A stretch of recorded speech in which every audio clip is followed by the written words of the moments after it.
The Congress doesn't have, the House doesn't have a choice, and the Senate doesn't have a choice once these impeachment complaints are filed. But I don't think that now is the time to go through that. Muling tinanggihan ni Pangulong Ferdinand Marcos Jr. ang ideyang pagpapatalsik kay Vice President Sara Duterte. Ayon sa Pangulo, tama ang pananaw ni Chief Presidential Legal Counsel Juan Ponce Enrile na hindi makatutulong sa bansa ang ganitong hakbang.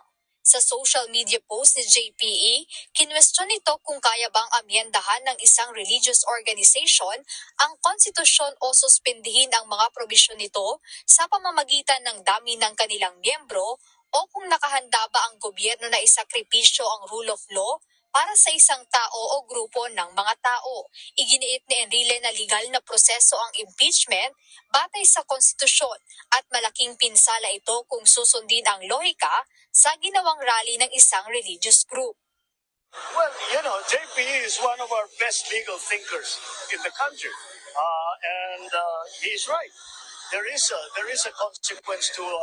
There will be a precedence, and it will be very problematic.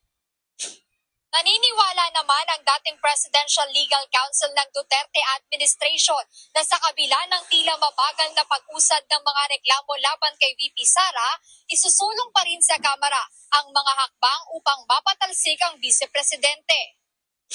Tuloy yan. Kaya lang yun. Medyo i-postpone muna natin. Postpone. Hindi mo sabi nila, pero interesado kasi takot yata na Gano'ng katagal? Baka naman 2027 na. pero tutuloy nila yan. Unless there will be a change of present dispensation. Duda naman ni House Deputy Minority Leader at ACT Teachers Party List Representative Franz Castro, maaaring isa sa dahilan ng pagdadalawang isip ng mga mambabatas na suportahan ang impeachment complaints ang grand rally na isinagawa ng isang religious group nitong nakaraang araw.